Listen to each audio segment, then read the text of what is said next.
So what is going on with America today? Everything feels difficult. It feels like life feels like walking in the mud. That's what it feels like. Life feels like we're stuck walking in the mud. And it's just, why doesn't hard work turn into stability anymore? Why is it that the things that we were promised growing up don't line up with what we see nowadays? It's so frustrating because that was the deal. We were all told the same thing. You work hard, you do what you're told, you keep your head down, and eventually you'll be able to get it. Eventually you'll have some breathing room. I ain't talking about luxury. I'm talking about stability. If you were told to work hard and put your head down, and that would give you some stability, put a me in the chat. Because somehow people are working hard, sometimes harder, and we never seem to get that stability. It's crazy, right? And then we don't talk about it like it's this big problem that we're all experiencing, right, Whisper? We talk about it like it's your fault, like it's an individual's fault. It really is crazy. Because, good morning, because you're exhausted, you're behind, you can't get ahead, all your friends are in the same position, your family's in the same position. And then you say this to somebody and they're like, no, it's not. And it's like, what? Because this isn't a handful of people that are experiencing this, right? Hey, Terry, it is all of us that are working harder than ever and still falling farther behind. The pressure that we feel when you're busting your ass and still can't make ends meet, god damn. And then they make us feel bad for it. Drop a me in the chat. If you've busted your ass at a company for over a year, you never got that raise, and you were made to feel like it's your fault. That's what's crazy, is how much they were, right, Whisper? And then I'm sure now that times are difficult, it's like, well, what can I do? And it's like, no, all companies should have been treating you for the same way that you had for those 6 years. Because we all feel, here's what it is. No matter how much effort we put in, we're always a month away from everything falling apart, right? Why isn't effort a deciding factor in whether we are successful? That's crazy, right? Effort is not a deciding factor in whether people are successful. You know what decides whether you're successful? Where you were born. Your damn zip code matters more than your work ethic. Who you were born to is actually all that really matters. Because whether you were born to the factory owner or the factory employee determines whether you get a good education or not. And you didn't even choose that, right? Because we're rewarding the wrong thing in our society. We're not rewarding effort. We're not rewarding intelligence. We're not rewarding discipline. We're rewarding who you're born to. We're rewarding your starting point in life. Not who you are, not how hard you work. And yet we still talk about it. What's crazy is the one rite of passage in America is that you make your own way, right? You make your own way. That's like the only rite of passage that we have in our country. You make your own way. And we still act like it's possible to make your own way. And we shame people that don't. Even though right now we've got an entire generation that is getting screwed over. We are sorry, Gen Z. If you are working for 5 years, for 10 years, for 1 year, and you still can't get ahead, let's put a me in the chat. Because we are all looking at our bank accounts before we go to the grocery store. That shit's not normal. We're all choosing between our electric bill and the doctor and whether we can afford our medicine. That shit's not normal. Previous generations didn't have to go through this, and yet we still act like this pain and suffering that we go through, if I did it, you've got to do it too. At what point do we fix it? And then here's what's crazy. is every time we talk about this, one of their main goals is people point fingers, right? They get us to point fingers. Well, this person is the problem. This group is the problem. I'm so tired of pointing fingers. I'm so tired at something that's happened over 30 and 40 years that we're pointing at one group of people. That's not it. Greed is the disease. This culture of money first over everything else is causing all the problems because corporations are incentivized to screw us over. And what's crazy is they make us work 40 or 50 hours a week just to cover our rent, just to buy our groceries, just to have health care. And when are you supposed to actually have the time to realize they're screwing us all over? That really is pretty annoying to me. They make sure that we're too tired, that we're too exhausted, that we just have to focus on the next bill, next month's rent. Every month it resets, right? Every month it resets. So we never even get to ask the question, why isn't this working anymore? Why is everything that I was told not matching up with my reality? Because you're exhausted, you're tired, you're annoyed, right? You're frustrated. But you have to work 40 or 50 hours a week, not for luxury, to cover the basics. That's what people should be asking. And I just said it, right? Every time I ask, why doesn't 40 hours a week cover the basics? People get frustrated. People get upset, right? All we're saying is that the essentials, the basics, your food, your housing, your healthcare, they shouldn't take up 70, 80, 90% of your monthly paycheck. Americans are just tired. We are working all the time, so we're out of time and energy to see the actual problem, right? Because what it is most people that don't see it, when people start blaming the system and say, hey, this is an issue that affects all of us. 80% of Americans are broke. But because some people still believe that if you work hard, you get ahead, it sounds to them like you just want a handout. But no, we just want what used to be normal in our country, that if you worked hard for a successful company, that you were successful too. That's it. You were the one whose work and skills made the company successful.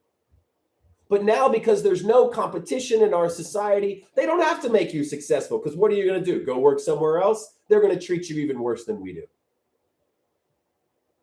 This takes time because we're out of time, money, and energy. We see glimpses of the bullshit, but we never have enough security. We never have enough, we never are away from the stress to feel about it. We don't have the bandwidth. That's what I'm looking for. We don't have the bandwidth. By the time we are done our week, by the time we are done our month, that's why we sit there and we binge watch, we doom scroll, because we don't have the bandwidth to examine the system that has been keeping us down. And then the less secure we are, the more control they have. And then they just act like this is normal. People just go, oh, sounds like you want a handout. And they normalize us being screwed over. Like, this is the natural order of things. That's what makes me laugh. Like, this is the natural order of things. Oh, yes, 90% of people should be working hard so that 1% of people can get really rich. For us, money is what we need to live. Money is food. Money is housing. Money is healthcare. For the ultra wealthy, money is a fucking scoreboard, right? Money is a scoreboard. It tells them how much better they are than us. Golly day, it's frustrating. If you're feeling this, hop into the Discord. It's where we break out by state and start creating action groups to fix this. Because everyone feels like something is wrong. but no one feels safe enough or rested enough or have enough energy or feels supported enough to say it out loud.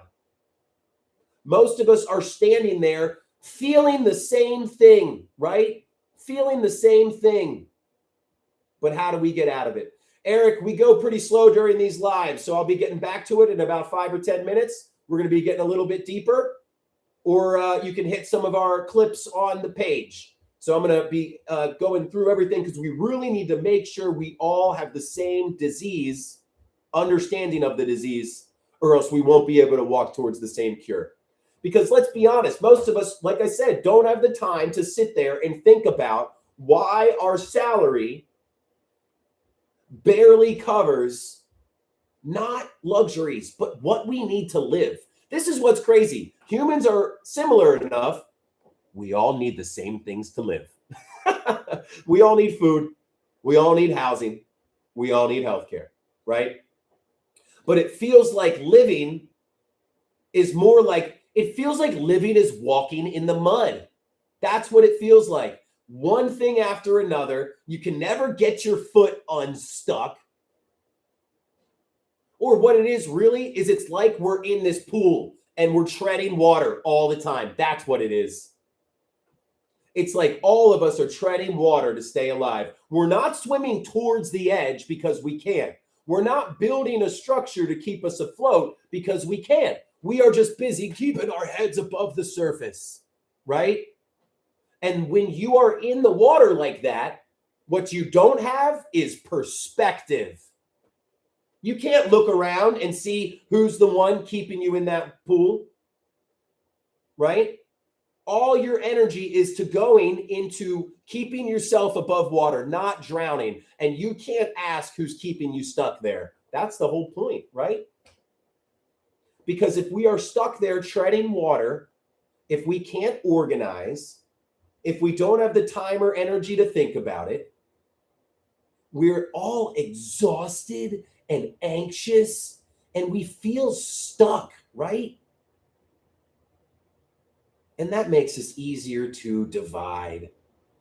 That's a lot of it. We're all stressed and we feel stuck. And that's a lot of what makes us easier to divide. And what's crazy is we don't talk about it. So we think other people, oh, they must be handling it better.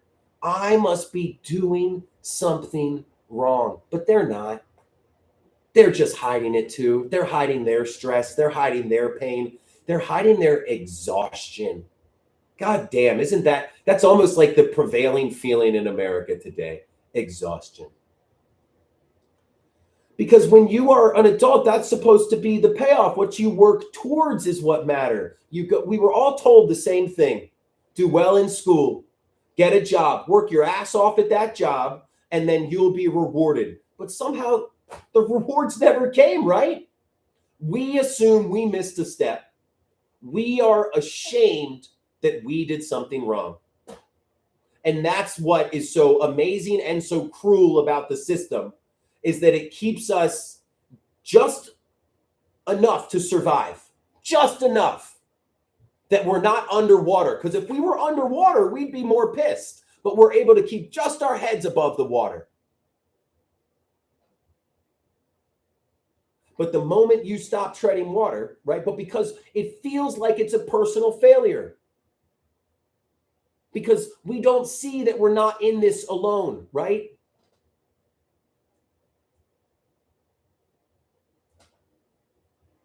So we saw our parents do the same thing and get ahead. That's the big cognitive dissonance. That's why we're all so confused. We saw the previous generation do what we were told to do and they got ahead. Now they see the current generation working hard and not getting ahead. So they assume the problem is with us. And then that's the issue, is the only rite of passage in America today is that you make your own way. Every single person has the same rite of passage. You make your own way. And then because it's so difficult for the majority of us to make your own way, And we failed at the only rite of passage that we have in America. It keeps us silent. It keeps us shameful. Because damn, all I was supposed to do was make enough to cover my food and housing and healthcare. So I didn't have to live with mom and dad. So I didn't have to ask them for money. And they make all of us feel like it's our fault. The silence reinforces itself, right? Everyone thinks they're the outlier. That's where we need to get some me's in the chat, y'all, because everybody thinks they're the outlier. Show other people that they're not the outlier. Everyone assumes everyone else figured something out. That's why we drop the me's, y'all, to show everybody who is sitting there silently, quietly saying, I feel this, but I'm afraid to say something. That's why we need to put these me's in the chat. That isolation is what keeps the structure there. Because we see personal failure when there's actually structural BS. It's like that line at the go-karts where like you have to get diverted into the off the road section. All of us are getting diverted off the road and we're crashing our cars, but nobody's talking about it. So we think we're the ones that are just driving bad. We keep blaming ourselves instead of asking why we were sabotaged. Ken, you are so right. That's why the first step is speaking out. Speaking out. Because no one really has time to think about this. It's not that people don't care. It's more that people are just exhausted. And when you're exhausted, all you're doing is you're sitting on your doing things that relax you, right? You're not sitting there. So it's like we're treading water all day and we're barely keeping our head up. And during the 1 hour a week that we don't have to tread water, we're not going to sit there and think about who's making us tread water all the time. We just want to think about anything other than treading water. It's like a rigged carnival game. People lose over and over and over, and then we feel stupid because we don't realize the carnival is rigged. And it's only 1 out of 10 people that know the secret rules, that were given the trick to win the carnival game. And even though they have information and access to things that we don't, they act like they are better than us. Working 40 hours a week for 40 years, Leon. That's what I want to try to fix for my daughter and my little girl. And the way that we can do that is by having options to corporate control. So we're going to get a little bit deeper in a minute. Right now, we're still talking about how the game is rigged. If you want to come back in a few minutes, that is great too. Most people don't realize the game is rigged for all of us. The game is rigged by default. Some people are given the secret instructions to win. And the secret instructions is usually having enough money to try over and over and over again. Because the only real difference is access. Access to the time to keep trying. Access to safety nets. Access to information. Access to rules that you were never told about. And because you were never told the secret rules, you're looked down on. You did something wrong. Oh, it's not that we have keeping these secret rules hid, right?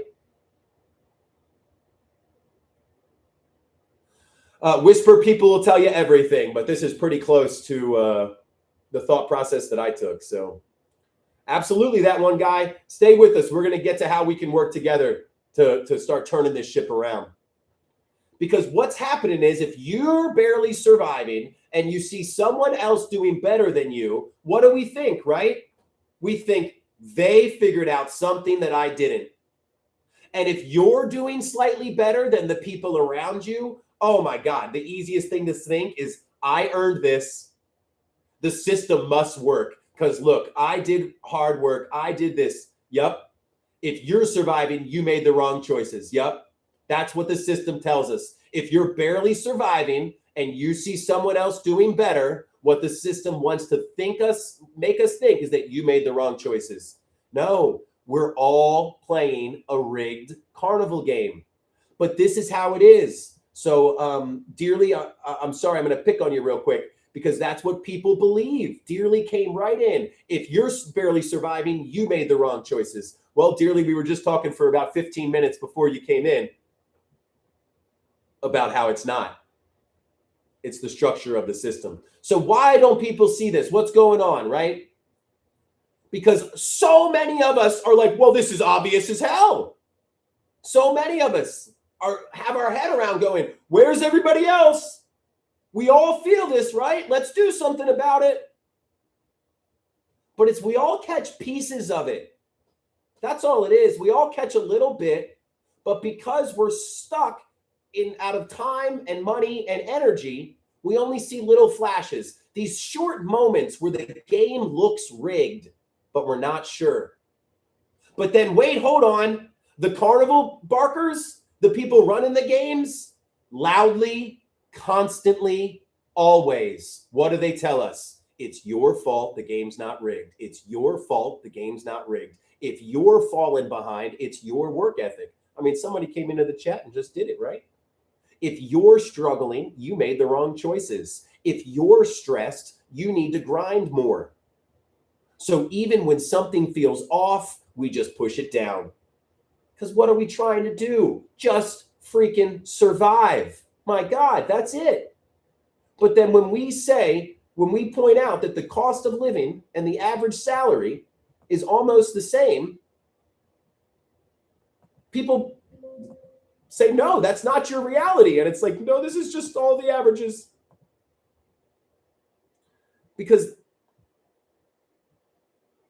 they keep us out of money to control us. Here it is right here. Tech Duster, appreciate that. What it is we're all playing a rigged carnival game. It feels like we're stuck walking in the mud. Drop a me in the chat if life feels like walking in the mud. Because that's what they say, right? If you're struggling, you didn't try hard enough. No mention of the fact that 80% of Americans don't have savings. It's a systemic issue. We're not lazy. It's not that you don't know how to budget. It's that the system is set up to screw you over. Because what happens is all we're doing is barely trying to survive. We're trying to make enough for our food, for our housing, our health care, and every month the clock resets. Then you get those covered. You have time to take one breath and then right back into the grind, right? Even those 2 days that we call the weekend, they're almost like the work end because you're just having to do things for you personally because you have no time during the week. So let's be honest. People don't believe this or think about it. We all feel it. God damn. We feel this. We feel this. Some people have known it for a long time because for some people, the system has never worked for them. That's really what it is. The people that are saying, hey, where the rest of y'all been? Well, the roadmap that they gave us worked for a little while, right? The system used to work for enough of us to keep us quiet, right? Right? That's what they want. And what do we say? Is even though it's 80% of Americans, even though we see the system, we see health insurance companies screwing us over, we see people, we see the media lying to us. But what do we say? We say, if you're falling behind, it's your fault.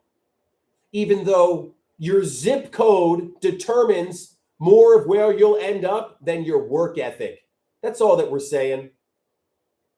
So people are so stressed. And what are they told? Work harder, grind more.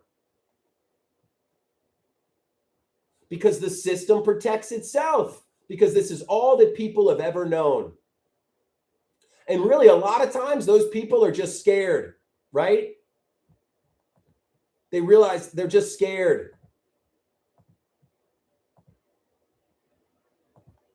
because the system used to work until it didn't, right? That's really all it is. It used to work for the majority of us until it didn't. So why does it feel like we're all working for something that works against us? Dante's, let me get there. We're getting deeper into it because this is not difficult. We actually go back to what we used to do. But here's what I was going to say next. The problem feels massive. It's overwhelming. It's unfixable. There's nothing we can do unless we take drastic measures. Because when something feels this big, we don't fight it. We just go back to the daily grind.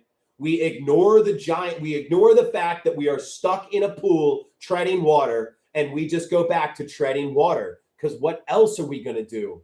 So we just try to make it next month. And we say, we guess this is how life is now.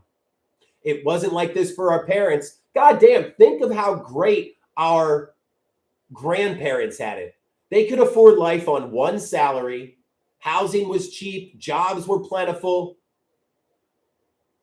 That time was so good because corporations paid the majority of what we produced. Our productivity and our salary was near the same. Whisper, that is insane. That is literally corporate money, right? It absolutely was, Brian. I can show you the chart that makes it very obvious that times were better all those years ago. It's really not hard. I literally have a video that will show it to you in 10 seconds. So it was not this bad 40 and 50 years ago, because as that one puts it, number one, we only had to work 40 hours a week collectively. Only one person worked 40 hours, and that afforded everything you needed. But more than that, we all have to work harder with no commensurate increase in standard of living.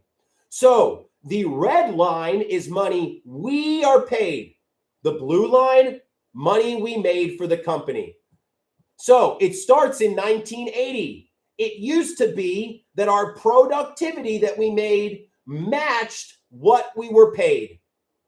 All that happened, you see that blue line, us getting more and more productive, that's the internet. We all paid for the internet with our tax dollars from DARPA, going to DARPA. So we got more productive based off of a technology all of our tax dollars paid for. But then companies took all that extra money right around here, and rather than paying higher salaries, they started buying politicians and media companies. So then that's how this keeps going higher and higher and higher. And look where we are now. Look at the gap. That gap did not used to be there. What we made, if we made $1 million for the company, we were paid $900,000. Now, if we make $1 million for the company, we're paid $100,000. D, we're getting deeper, but we got 5 more minutes. If you want to come back, we'll be getting to the actual issue in just a few. Because we try to stay on the disease for a while. Because one of the biggest issues is that they lie to us about what the disease is. We all know there's a problem. We all feel it. But they tell us, oh, it must be this. It must be that. It's an earache. It's an eye ache. It's a nose problem. So we all do different cures. But what I just showed you, it's a greed problem, my friend. Yes. Please join the Discord if you are feeling this. If you want to get to the solutions quicker, join that Discord. What we are doing is we are breaking out by state, right? We are breaking out by state. So problem feels massive. We understand the problem. It feels too big. We lose hope. So we go right back to just treading water. Because what else? If you sit there and think about why you're treading water for too long, you're going to go under, right? That's the problem. So what is it? What finally opens people's eyes? It's understanding competition in America is gone. Because what used to happen is where you started in life, who you were born to, did not determine where you finished, right? And it was almost like in the past, it's like our system is like a road map. And for a long time, that road actually worked. Not for everybody, I know that. What's up, Ortiz? Some people always got left behind in this system. But for the majority of people, if you did what you were told, you stayed on the road and you were able to make progress, right? You actually went somewhere. And where you started on that road didn't determine where you finished. And once in a while, the road didn't seem fair, right?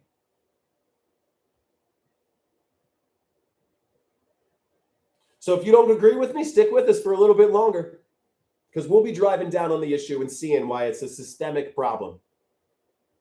Because what happens is, if you are moving forward, if you're making progress, you don't stop and you just trust the map, right?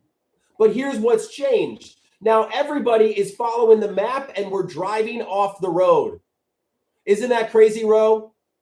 We didn't do anything different. We're doing the same thing as previous generations. The rug got pulled out from under us. And what's so funny is we're not only divided by left versus right? We're also divided by the three words: capitalism, socialism, communism. Anything they can do to have us put labels on each other so we disagree. So anybody that is either pointing fingers left or right, or pointing fingers at one of the financial systems, is also muddying the issue, causing problems. Because what they want is for us to think that it's just the rigged system. Oh, if we just replace capitalism, things would be fine. Human nature is what we need guardrails against. Human nature. The system is not the system. When are people going to get this? 1% of people that have more than $40 million in their bank account. So basically, life is like a road map. We all used to drive on that road, and the majority of us got to our destination. Now, more and more of us are driving off the road, right? And it's not our fault. We're just following the road map. So we think, did I miss a turn? Did I screw something up? What am I doing wrong? But then you look around and everybody's off the road. Your friends, your co-workers, people older than you, people younger than you. And that's when we finally start questioning, wait, if everybody's failing, if everyone is drifting off the road, maybe it's not us. Maybe I'm not doing something wrong. Maybe I'm getting pushed off the road. Maybe I'm giving wrong information.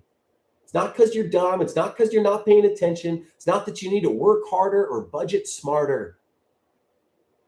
Because you're just trying to stay on the road. You're just trying to make rent and buy food and have freaking health insurance.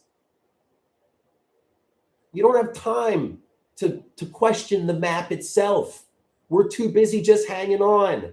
And what's changed, the reason things feel different, is that it's not just a few people driving off the road anymore. It's not just,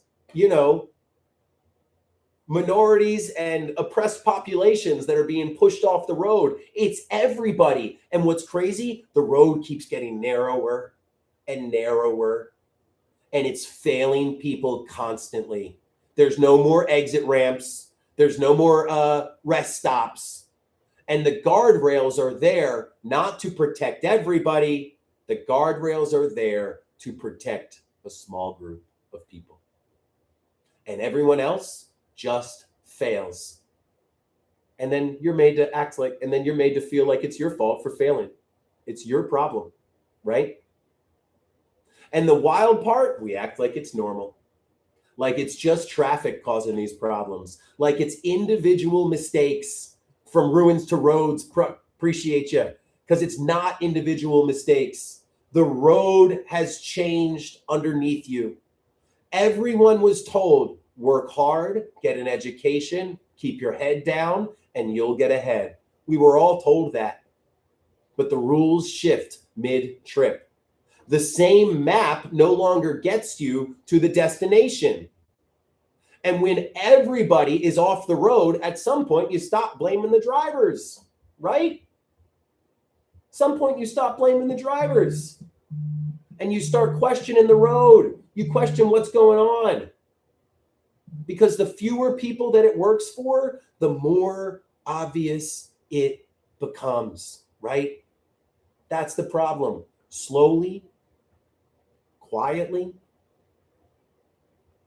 people just start seeing it. It's not any insight. It's just that you've got driven off the road enough that you're like, I know that time I was driving how I was supposed to, and I still got pushed off the road.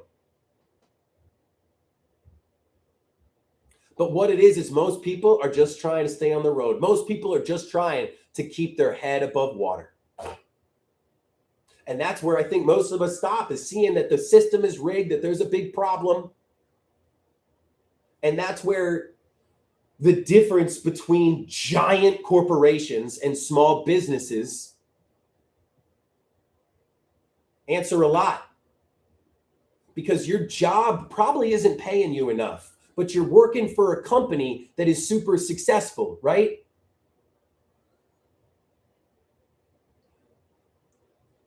And it's like, it used to feel that the world made sense, that if you show up and you do what you're supposed to, you assume the company's doing well.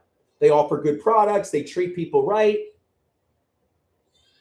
And if something goes wrong, there's a reason. If you're not making more money, there's a reason.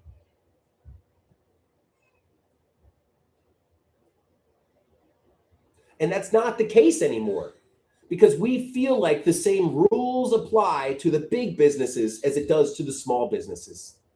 But it's really not, because the pattern is what keeps repeating, right? Because small businesses have to have other competition where large businesses don't, right? That's the big problem. And what it comes down to is big companies don't need to be better, right? They just need to make it so that we're stuck with them. That's what they've done. Big companies aren't better. Sorry, it took me a while to get there. They just make themselves unavoidable. They are middlemen that we need to use. And sometimes that's not easy to see, because small businesses and large businesses both look like they're competing. But the small business has a different set of rules than the large business. That's why companies that are bad, how many crappy companies are still at the top, right? Because innovation doesn't matter, exploitation does. Effort from your employees doesn't get rewarded with more pay. And what's funny is the corporations aren't evil. Yeah, they're assholes, but not evil. Their incentives changed too. They became incentivized to screw us over. Short-term profits over long-term plans. That's what our entire economy is centered around. Corporations are incentivized to not care about you. What's crazy is, say a new piece of technology comes along that makes a paper factory twice as productive. The owner has two options. What's up, Dale? Either make everybody work the same amount of hours and then they make twice amount of profit, or have everybody work half the amount of hours and spend more time with their family and their community. One of them helps 1,000 people and betters a community, and one of them helps one person, right? Oh my God, Ortiz, that is insane. And that's where these companies didn't suddenly become evil. The competition left, they got ran out of town. They don't have to care about us. Customer service becomes optional. And when people don't have choices, the system doesn't need to listen to us. It just needs to take our money. I heard somebody say, why does it feel like corporations are mad that they have to go through us to get our money? And remember, we need money for resources, for food, for housing. The ultra wealthy use money as a scoreboard. Trump even said it himself. But when people can't leave the system, it makes us feel hopeless. Because the work hard, get ahead, do the right thing, none of that matters. But Erica, we can't tap out. And that's what we're getting to soon. If you are feeling this, drop a me in the chat, because part of it is they make us all feel isolated. They make it feel like it's just you causing or just you struggling. And because taking care of yourself is a rite of passage in America, making your own way is a rite of passage. And what they do is they make most of us feel so ashamed for not making our own way that we don't talk about it. We keep it bottled up inside because we have one rite of passage in America, and that rite of passage is to make your own way. And then corporations are sitting there. They're like the Wizard of Oz. They're like, ha, we know that they can't make their own way. But we also know they're not going to talk about it because Americans have pride in making it their own way. So people don't see this because they're missing something. They see it because we're busy surviving. It's only when it happens over and over again to everyone that it starts unrevealing the puzzle, right?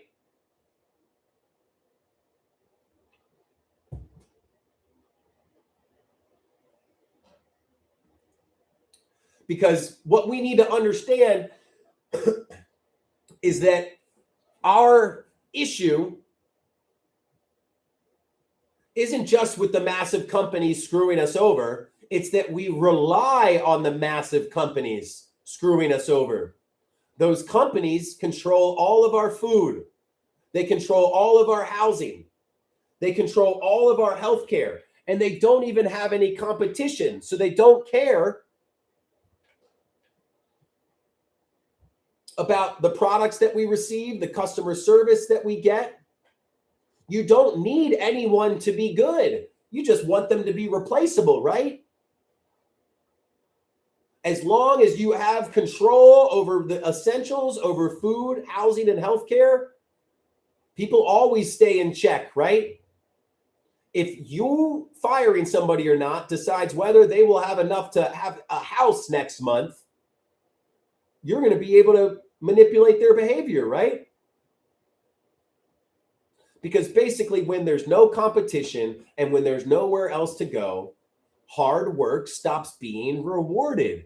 That's why effort doesn't turn into security, prosperity. Ted, you are so right. Y'all, if you are feeling this, join the Discord if you haven't yet. It's where we break out by state to start building what we need to fix this. Because choices stop mattering. We don't have choices. And the pressure on the business to always do better disappeared. Now they don't care about doing better for the customer. They only care about doing better for the shareholder. So they freeze our salaries. They raise prices. Wages stop rising. Prices don't compete because 3 or 4 companies all colluded because they're all cousins to keep prices high. Because if all cereals cost $6, then you're not going to go and buy the $3 cereal because there is no $3 cereal because they were all the same way. Sockway, we already talked about it. Most people are waking up because the map that we were given as we were born no longer gets us to the destination we were told. But basically what happens is once a small number of companies sit in between us and the things we need to live, that's when the relationship changes. We're no longer customers, we become consumers.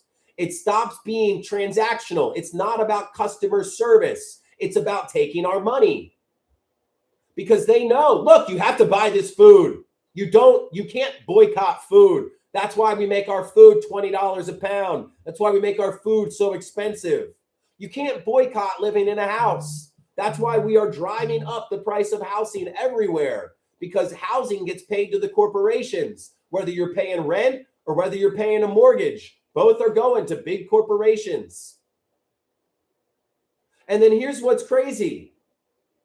You're free to leave your job, right? Technically free to leave, but leave to where? Another job that's going to be controlled by the same parent company, because 85% of corporations on the S&P 500 have the same 3 top shareholders. 85% of companies controlled by the same 3. Vanguard, BlackRock, State Street. Give us a follow if you haven't yet. Also, go follow us on YouTube. And then that's what's crazy is no matter where you go, somebody mentioned plumbers and electricians. So you call another company and it's another company owned by the same private equity, right? You call into another market, it's a different name of a company owned by the same corporation. You're allowed to move, but that movement doesn't change anything, right? It stops feeling like a free market and starts feeling like a stuck market. We feel trapped. We all feel replaceable. Damn, that doesn't make us feel good. We're making money for this business owner, and we are literally the reason they are getting rich. And then they make it feel like we're replaceable? That's not at all, Charlie. That's one of the lies that they've told us, because essentially we don't have enough. And they tell us there's too many people. What it is that if you imagine America as 10 slices of bread, it's not that there's not enough for the 10 people that are there. Charlie, one person has 5 slices of bread. So all of us in America got together and made 10 slices of bread. The problem is one person took 5 of them. So it's not overpopulation. That is just a convenient excuse when there is 9 people looking at 5 slices of bread. Well, that person that took the other 5, they're not going to say, sorry, it was my fault. They're going to say, overpopulation caused this. Immigrants caused this. Bad decisions by politicians caused this. No. 1% of people has more than 90% of us. That's it. And do you know why? Do you know why Unam is so afraid of a boogeyman that's a lie? Because once competition disappears, it doesn't just affect our wages or our prices. It affects our culture. Our culture is greed is good. Chaos Coco, please join our Discord. I just pinned it. Because when companies don't have to compete for workers or for prices, pay becomes a way that they control us. Culture is only about branding, right? Turnover becomes accessible. MC1R, you hit the nail on the head. I would say everything that you are saying before needs to be said more like that. Cooperation over competition. If you rail against a system that people have been born into and it's the only system they know, many times they will defend that system, not because they think it's right, because that's what they've depended on their whole life. I talk a lot about the difference between trying to convince somebody to use a car when they've been riding horses their whole life. You're never going to convince them based off cost of living. You're never going to convince them based off of a moral argument, because they're not there because of a moral argument. They're there because of their habit. They're there because that's all they know. They're there because that's what their parents have done, and they're there because that's what the media tells them. You are so right. But I think that if you are blasting the C word, people are immediately going to close their ears. So Chaos Coco, real quick, I don't want to land on this, but they didn't choose it. They were born into it. That's like telling somebody who was born in India, oh, you choose your Hindu religion. No, you were born into it. They were born into a culture of fear over truth. Yes, they made decisions to propagate it, but we really have to show that somebody in India didn't choose to be Hindu. You know, I mean, you do, but like you're a product of your society. And depending on how you are in your life, that's how far you go. So when businesses have to compete for customers, they actually innovate. They give better quality because they need to compete. Prices stay low or go down. Not if you've never seen it. Not if you're stuck in ignorance, MC1. But we'll talk later. I would really love for you to join the Discord. If anybody is like, hey, let's be a part of this, get out now. We're not afraid. I don't run. Like, why would we run away? That doesn't make any sense. This can be fixed. You only run away if you don't see the solution. Solution's super simple. They just keep it hidden from us. Here's what it is. It looks like this system is inevitability. It looks like the system is inevitability. People start saying, it's too late. This is just how it is. That's just adulthood, young buck. But that explanation only works if you're keeping your head in the sand, right? Because we used to have leverage. That's all it is. Workers could walk away. Customers could go to a local store, a local hardware store, a local grocery store. Those are gone now. Communities had alternatives to corporations.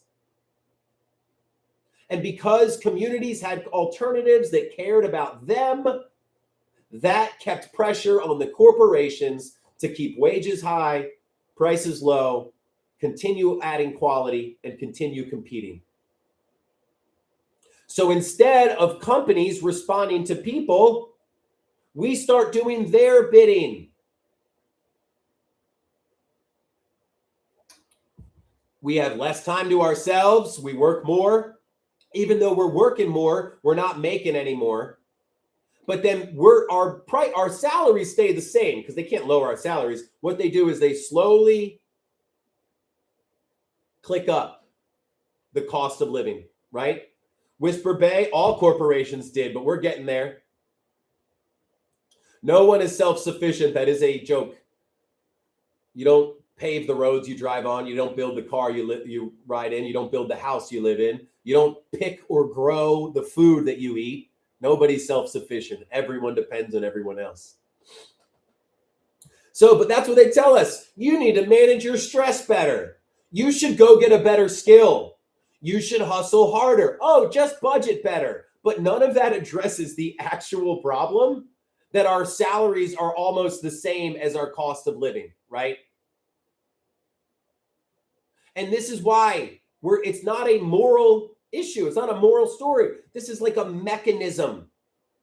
It's like a mechanism. It's not real. Yep.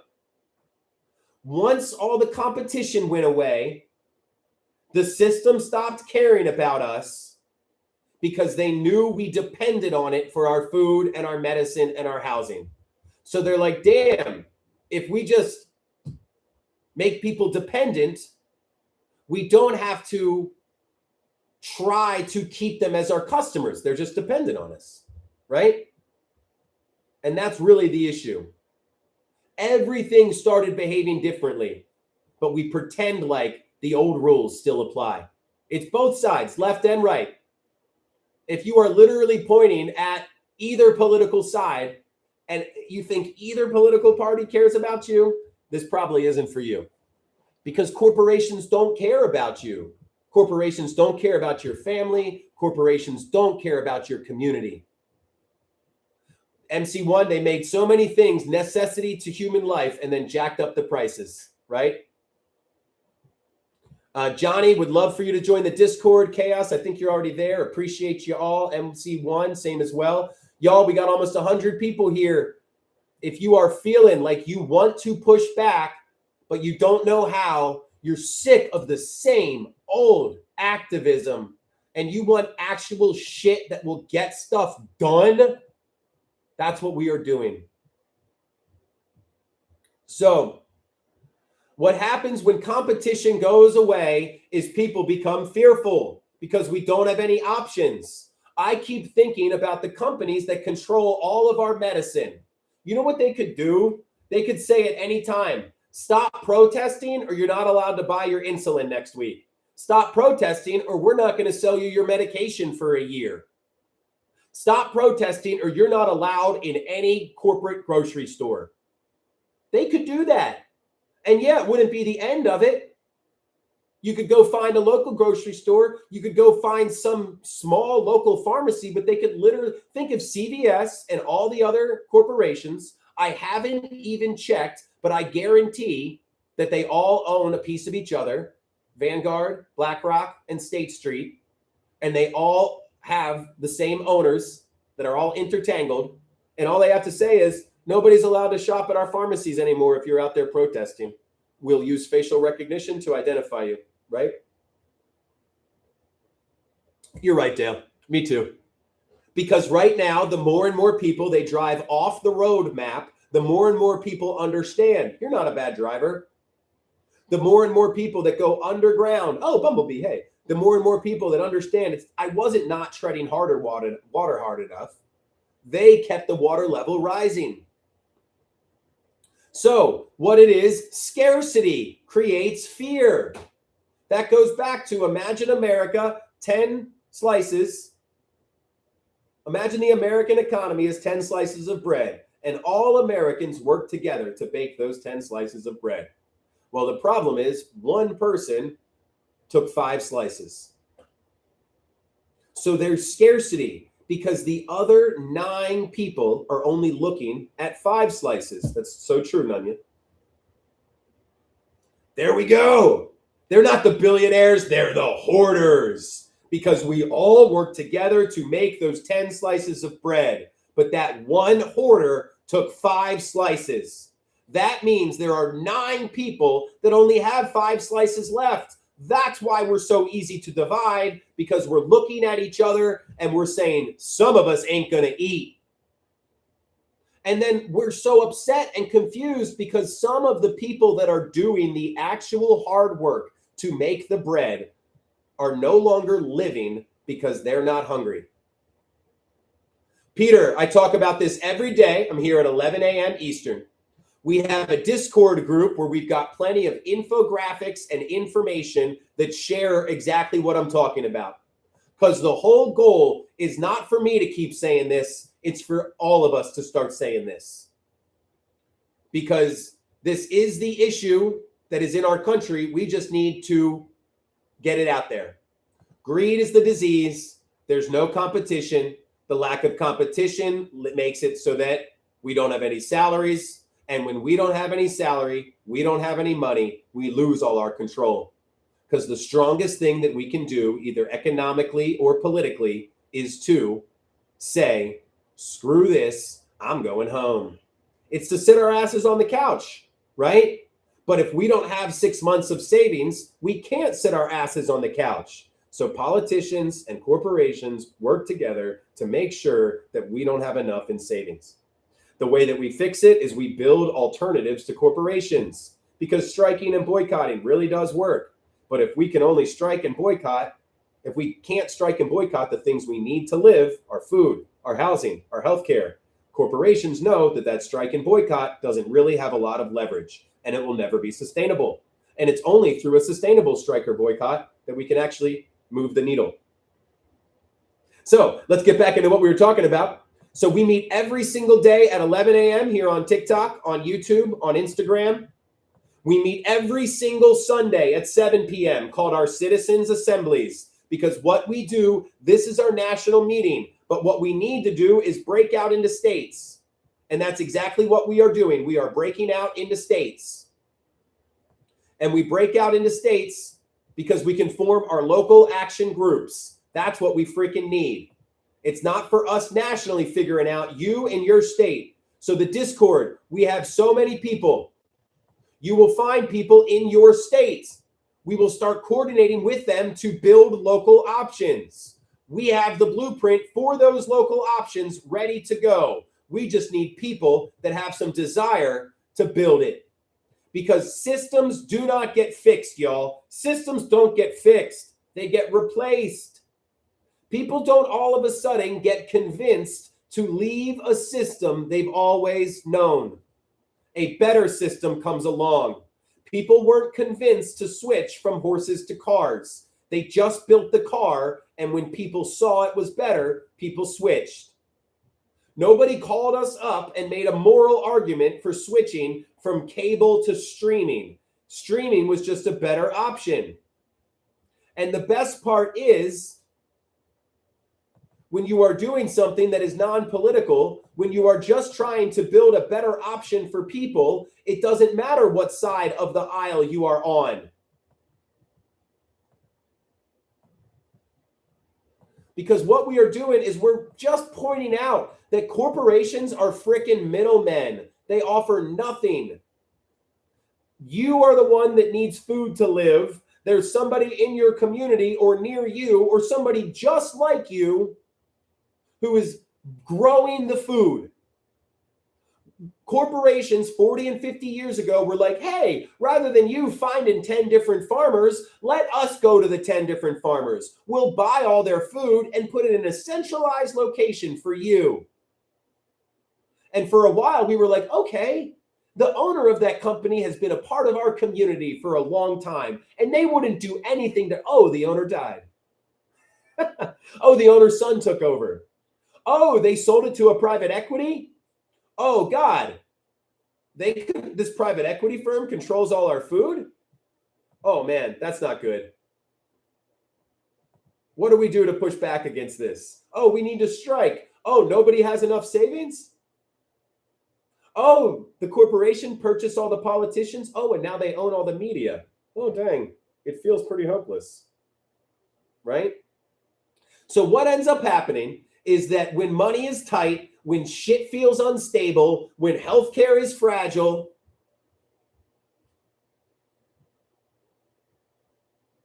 people don't zoom out. People don't think. They're not more calm. Our focus narrows. We get more scared. And we're already wired to think tribally, to think in groups, right?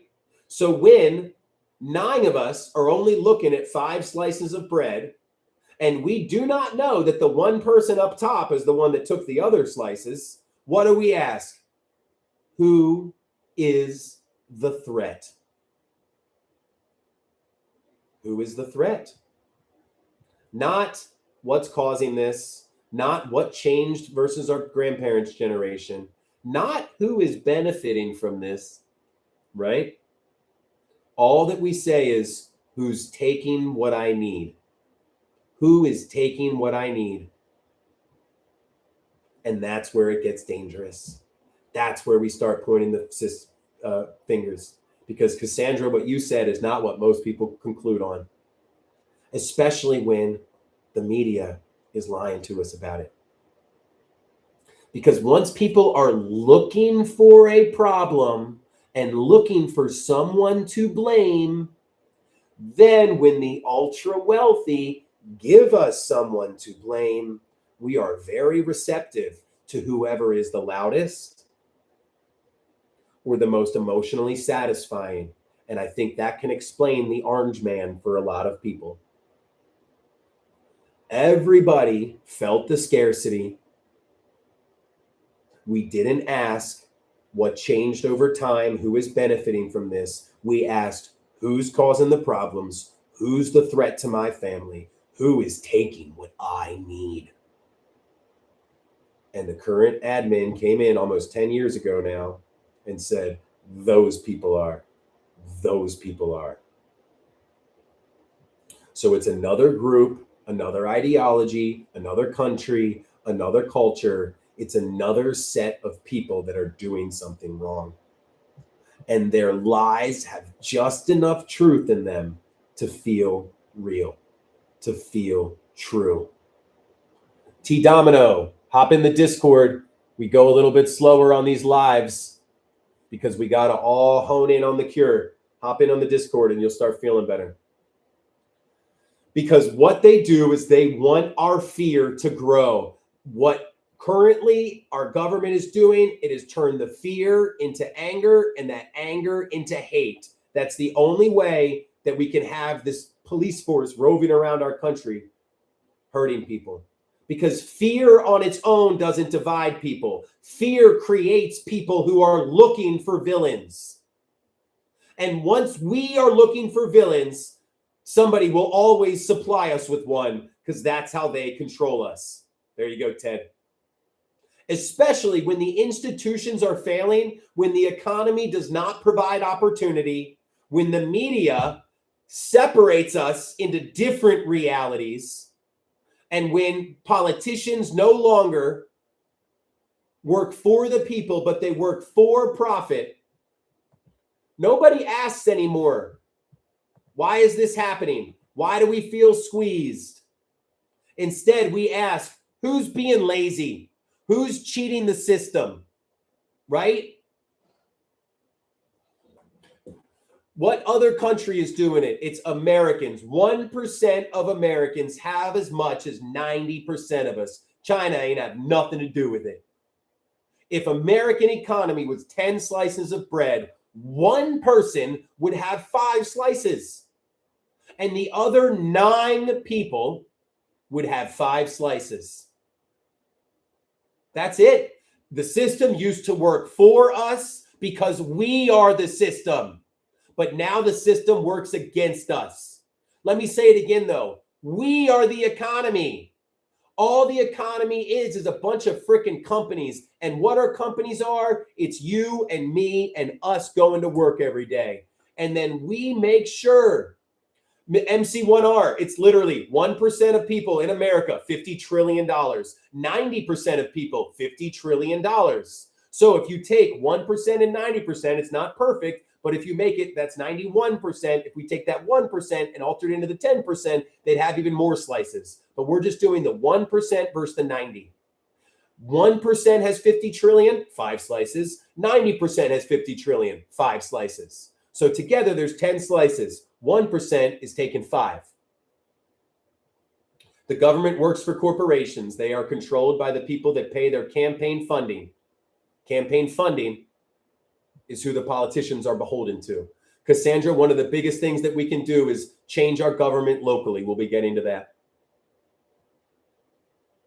So now imagine how convenient that is. We've got the entire population of America asking who's cheating, who's lazy, who's screwing us over.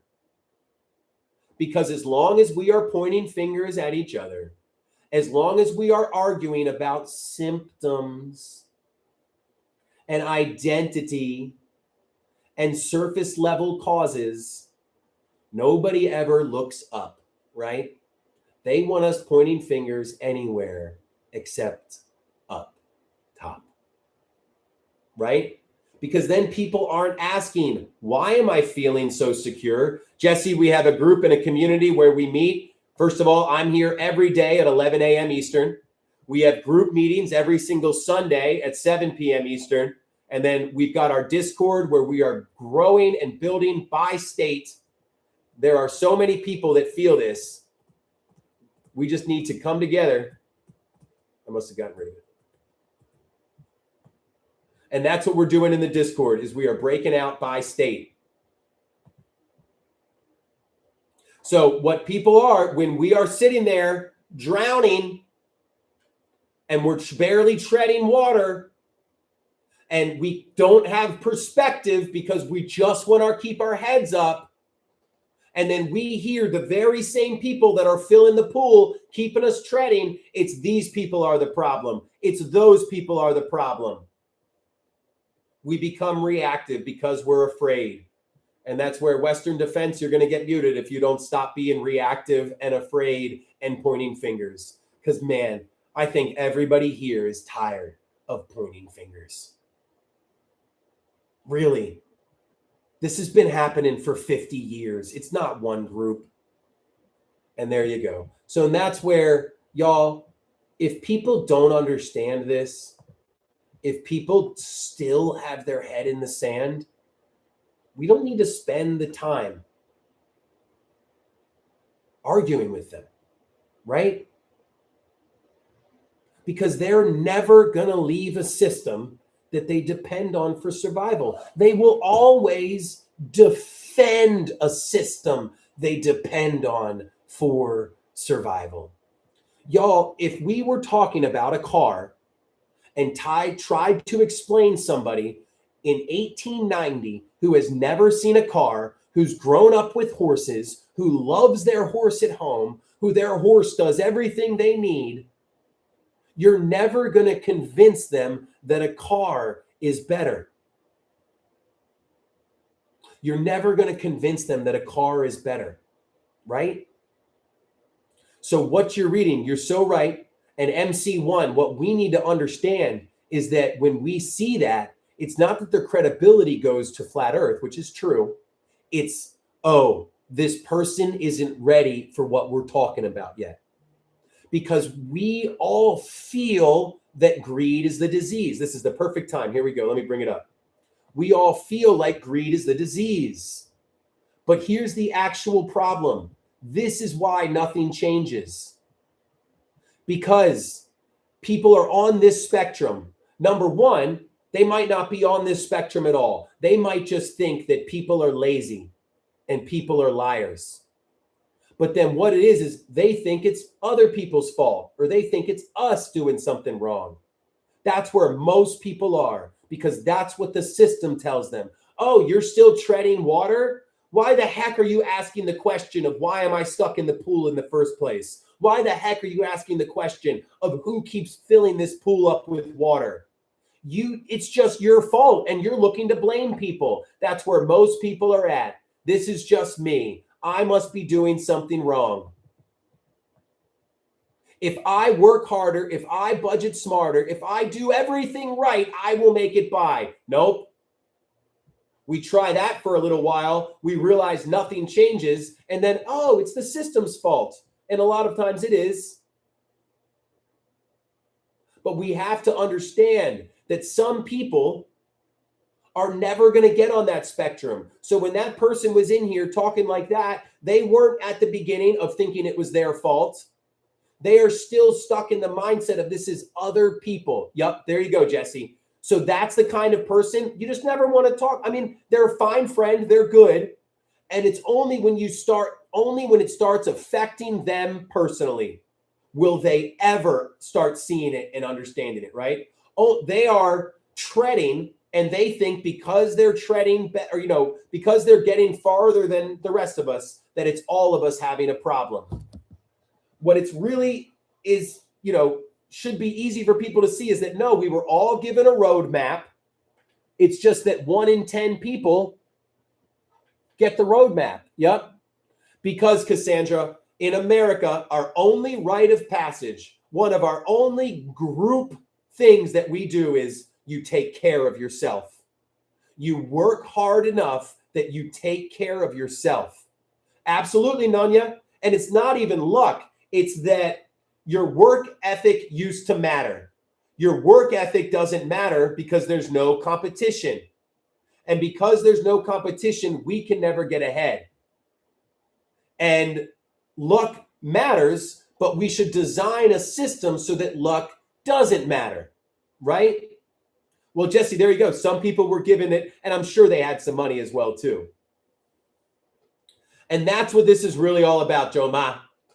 All humans have intrinsic value, and society actually is more efficient when people have their needs met.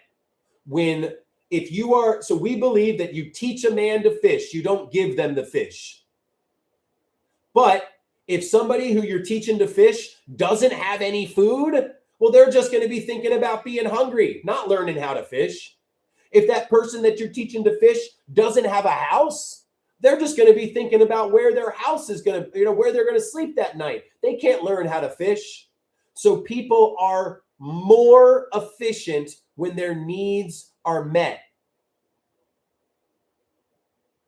But the system tells us that it's other people that just didn't work hard enough. There you go, vegan. That's hilarious. And then it actually protects itself, right? Because the rite of passage is you take care of yourself. So the people that completed their rite of passage, they're proud of themselves. They don't see the extra advantages. They don't see that they were born with boots on. So they could, and yeah, they pulled themselves up. Y'all, this is what's so hard. I'm a small business owner. I worked my ass off to build my locations, to have my employees. But I also had incredible advantages that other people didn't have. I could take a chance without risking going homeless. I had the ability to like take time off of work to start this. And so it's got to be so hard for people. It was only when I grew beyond one location that I realized that, oh, I have to rely on other people. Actually, it was before that. It was when I had one employee. I go, oh, I can't do it all myself. I can only work 80 or 40 or 60 or 80 hours a week. And I don't even want to. I want to spend time with my family. So if I'm going to do this, I should do it collaboratively. I should do it cooperatively. Because if I want to grow beyond one location, I need somebody else. And if I'm going to offer a job is not a charity case. A job is you're making more money, right? You are offering somebody a job to make more money. And y'all, we have to remember, Hound King, good for you. It's not about individuals. It's about the majority of us. And if you don't think that the younger generation is feeling the squeeze through no fault of their own, if you don't think that health insurance companies screw us over just to make profit, if you don't think the same companies that control our food and control our housing actively want to screw over your community so they can keep making money, then good. That's fine. We're not going to argue with you about why a car is better than a horse. Horses have worked out for you. You've made your money on horses. All that we're saying now is that the majority of us are riding horses and they don't work anymore. So if it still works for you, we're not here to defend you or to debate you. We're here to say, yo, for the majority of us, this system isn't working. The rug has been pulled out from under us. And we even explain why you can't see it. Because you worked hard and you got ahead. And you see us working hard and not getting ahead. And you think it's our fault. Love noise. It doesn't matter working for yourself. It means working for the community. Because really, why do we allow a workplace to be a dictatorship? Because workplace it should be, because here's what I like to say, construction workers. Construction workers add the actual value. But if those construction workers all build a house and there's 10 guys, the concrete, the roofer, the framer, the electric, the cabinets, and those 10 guys build the house and they sell it for 200 grand. Well, the guy sitting in the truck, the guy that didn't do anything, the guy that simply bossed everybody else around for a month, that person made 100 grand, while all the 10 workers made 10 grand. So the 10 workers show up and build the house. They have the skills. They put in the electricity. They do the plumbing. Meanwhile, the guy sitting in the truck does jack shit. The guy sitting in the truck makes 100 grand because his dad started the company, right? There you go, Wes. And I don't know who said it earlier, but said people that feel bad 20 or thank you for me. I don't know why I forgot that. 20 or 30 years ago, or 20, 30 years younger. Yeah, Gen Z is screwed. But that's where Gen Z is going to help lead this freaking small business revolution. Because that's what it is. We are not stuck because our democracy is failing. We are stuck because we have no other options rather than corporations. Truly, we have no other options than corporations. And corporations and politicians are working together to make sure we don't have enough money. Because if we have savings, that is our strongest and biggest thing. Yes, Kimmy, but we have to build up to it. Because if we don't, because our strongest thing we can do is say, we're going to sit our asses on the couch for a month. Fix this shit or we are not coming to work. We're not participating. But right now, we can't not participate. We all get our food from grocery stores owned by corporations, and there aren't many alternatives. I'm getting right there, actually, Wes. Good timing. There are no health insurance options to corporations. We pay them for our health insurance. We pay them for our housing, and corporations don't care about us. Joe Ma, you are right. It's just that we have to build back our leverage within the political sphere. What we don't understand is that our economic situation directly affects our political one. That was it. Our economic situation directly affects our political one. Because what we need to do is flex our strongest muscle. And our strongest muscle is to say, fix this or we're sitting our asses at home for 1 month, for 2 months. But the only way we can do that is if we have enough savings, is if you have 6 months of savings. So they take away the biggest political and economical flex that we have, or really anywhere. If you're leaving a bad roommate, fix this or I'm leaving. If you're leaving a bad marriage, fix this or I'm leaving. If you're leaving a bad job, fix this or I'm leaving. If you're leaving a bad leader or politics, fix this or I'm leaving. So they made sure that we could not fix this or leave. We made sure we're stuck. So now we go to them and we tell them, Cassandra, you hit the nail on the head. And we tell them, we're leaving. And they go, well, you don't have any other way to get food. You'll be back in 2 days. And then the other 50% of us go, we're leaving. And they go, you pay your mortgage to us. You have to pay your mortgage. You have to pay your health insurance. So you're going to come back and you're going to be with us.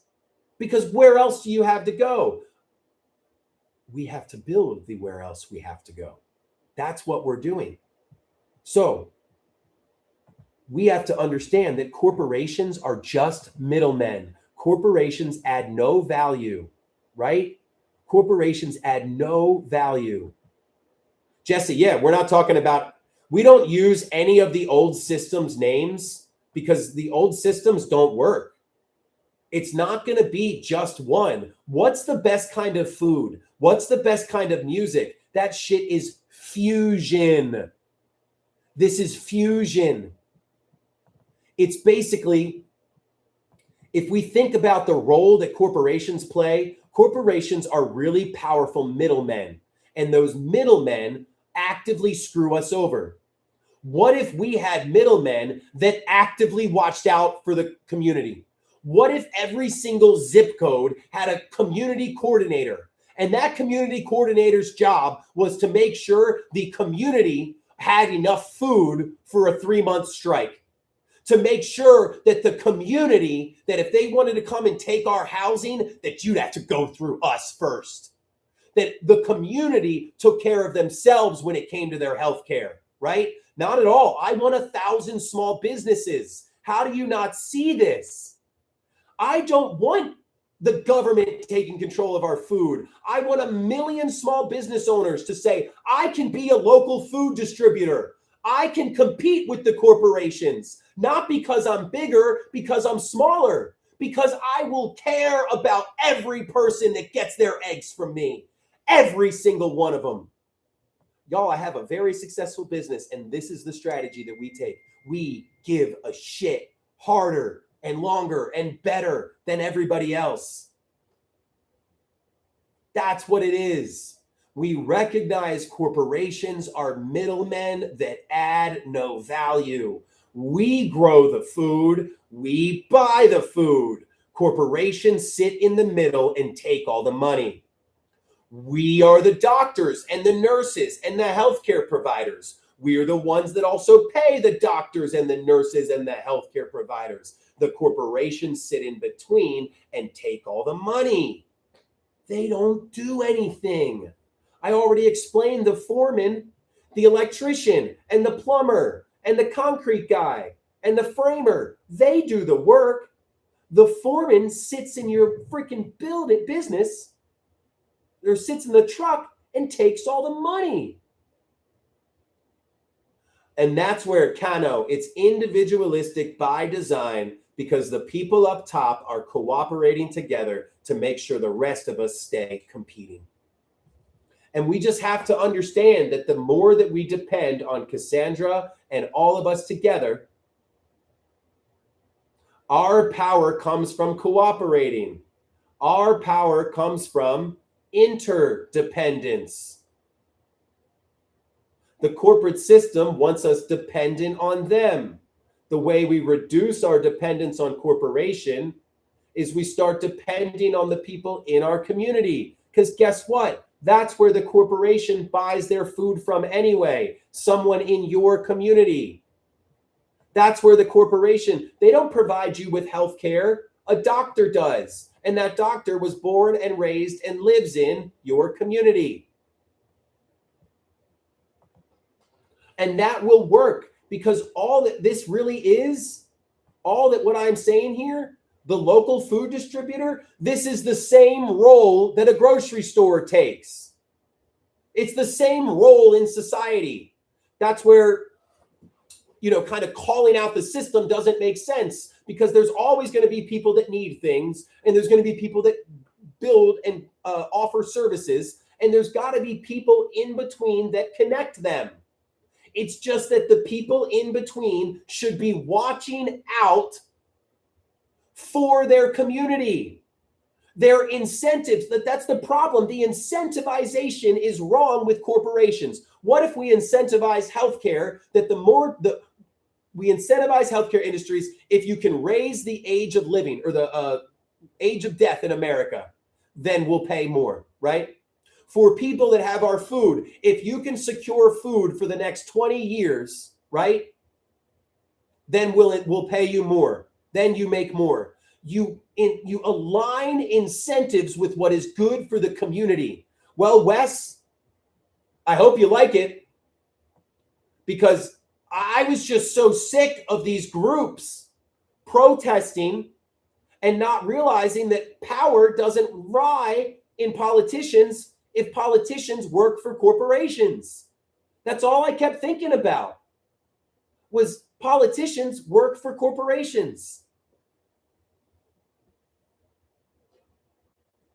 But as long as the corporate incentives are perverse, as long as the corporations are incentivized to charge us way more for food than what we can afford, as long as the corporations are incentivized to be beholden to their shareholders rather than the community that they live in,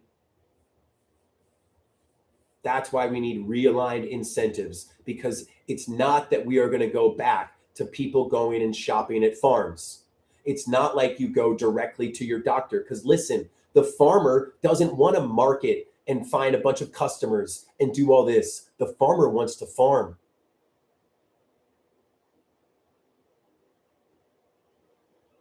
The doctor wants to take care of people. Wes, this is what we're doing. You are getting it hook, line, and sinker. Because what we are doing is we are spinning our wheels.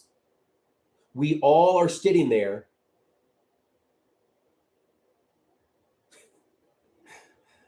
MC1, I want to contact with you, but you've never really talked to me. And you are really laying a lot on what you think I believe versus I know the audience that I'm talking to. So if I immediately shift this boat to monetary out, most people, we wouldn't have the amount of people here. What I'm doing is we're walking down a path and we're getting people to see that the value lies within the worker. The value lies within the community. And once you get small businesses operating, it's only a stone's throw to trading, to bartering, to time banking. And the more you get people down this path of cooperative living, the more they understand that incentive is not monetary. But you can't start off with that sentence because the media has made it so that people close their ears they put their guard up at the slightest hint of somebody that's different than you. I am 100% with you. We are on the same team, but I promise I'm not as ignorant as you think I am. I know my audience. We're just trying to introduce people to this. So, the local food distributor. Why this matters. This is already how food gets to people, right? No, you're all good, MC1, and I want to hear from your perspective. It's just that I'm not trying, if our ship is facing one way, if our country of a ship is facing this way, we want to get it turned, But we can't do this huge 180 because most people don't want that. They want to go down a little road. Oh, corporations suck. Oh, what about small businesses? Oh, this small business, I don't have to pay with money. I can barter. I can time bank. Oh, wow, that's really cool because this small business really hits on the fact that its employees are the ones that do the shit. Wes, I know every single leader at General Strike, we're all working as a team. What this is going to take is a civic force, 1,000 organizations that all know this is the time. Not a single movement, but 1 million movements that all know this is the moment. MC1, I would argue that us panicking about that iceberg is many reasons why we haven't gotten long-term progress. Frisco, this is what I talk about every day. I appreciate it, but it is no different. It is a normal Tuesday. What you really need to do is we need all of us to cook. Because if just one of us is cooking, we're never going to make enough food to fix this problem. But if all of us start cooking by supporting these small businesses, by doing what we need to do to replace corporate options with local options, and I know I got 7 minutes, fellow, I'll be there. It's just I tried a new format today and it's working. That's the way that striking becomes effective because, Wes, you are right. Striking is the most effective. Boycotting is the most effective. But God damn, I feel like we are 15-year-olds. We are going to our parents demanding change. And our parents are like, why would we change? You depend on us for everything. You'll be back. No, we're not having pizza for dinner every night. I know this isn't, a fair analogy, but hey, no, we're not having pizza for dinner every night. Oh, you're going to leave? Okay, we'll see you later when you're hungry. Oh, you're going to go stay at your friend's house? We'll see you in 2 days when you overstay your welcome and have nowhere to live. You depend on us for everything we need to live. So a general strike or anything cannot happen. We need a combination of the Rainbow Coalition and the Montgomery bus boycotts. We need a group of people, and this is where it's two-pronged. MC1, I'm so there with you. We need one group of people doing the Montgomery bus boycotts, doing everything we can to put pressure on the corporations. Then we need another group of people like the Rainbow Coalition, doing everything you can to build a new system so the strike can last long. But that's what it is. Andre, you are so correct. Right now, the corporations know that we can threaten anything we want. But when we say fix this or we're leaving, they say, ha ha, see you in 2 days. Ha ha, for the rest of you, see you in 5 days when you need to go pay your housing. Right? So they know that even though we're making demands, we don't have any leverage to fulfill those demands. Wes, we hit the nail on the head. The way you get those leverage is you actually put pressure on the people in charge. For a while, we thought the people in charge were the politicians. No longer. Politicians work for the people that pay their campaigns. The people that pay the political campaigns are now corporations. So we need to figure out how to put pressure on the corporations. Well, we do that by boycotting, by protesting, mainly by boycotting and striking. But we can't boycott something we need to live. So we need to create other things that we need to live. We need to get our food ourselves. Here's the thing that people are going, oh, what? We need to create a whole new system? No. There used to be time before corporations. We controlled our food. Because we're the ones that grow it. Most people within your county, you have people in your county growing food. And it used to be that we got our food from the people that were growing it in our county. Imagine that. There are doctors and nurses and healthcare providers in your county, in your zip code, probably in your neighborhood. We used to go get our healthcare from those people in our neighborhood. But they'll never not take their money until we shift the culture. Because right now they'll keep taking corporate money because we have to rely on corporations. And they'll keep taking corporate money as long as we depend on corporations for what we need to live. And as long as we depend on corporations for what we need to live, politicians will never listen to us. Jesse, you're so right. That's where when I say, like, I don't like any politician, because why would they run into this burning building? So go ahead and follow us if you haven't yet. We are live every single day at 11 a.m. If you really are feeling this and want to be a part of it, we are putting together the groups of local food distributors now. Because what this is we are creating alternatives to the corporations. We know how we get our food. 10 people, 20 people come together. So here's what we're doing for the local food distributor. If you can get 15 people together that all want to buy eggs, that's all this is. And what we're doing is we're not going up to people and we're saying, the system sucks, drop out of the system, right? No, we're saying the system sucks because it doesn't care about you. You buy your food from the system, and that system doesn't care about you. A bunch of us are getting together to buy our food from somewhere local. And we can't replace the grocery stores overnight, but we're starting with eggs. That's what we're doing. We are building a new system. We're showing people that our effort can replace the corporations, not because we're going to beat them based on scale. We're going to beat them because we know our customers. We're going to beat them because we care deeply about this. We care about serving our community. We care about screwing over the corporations and creating a local alternative. But mostly we care about doing the right thing, like making local options, about not being stuck. Because if you are able to start a small business that gets people connected with those who grow their food, that gets people connected with a consignment store, a local consignment, then even one person dropping out the system, one person having the ability to drop out the system, allows this strike and the protest to work even better. So let's go ahead. Josh Milan, no, we don't. The corporation keeps them in there for as long as they want. Ted Cruz. All right, everybody, follow us on the Discord. Give us a follow. I got to get going. All right, everybody, have a great rest of your day. Appreciate y'all.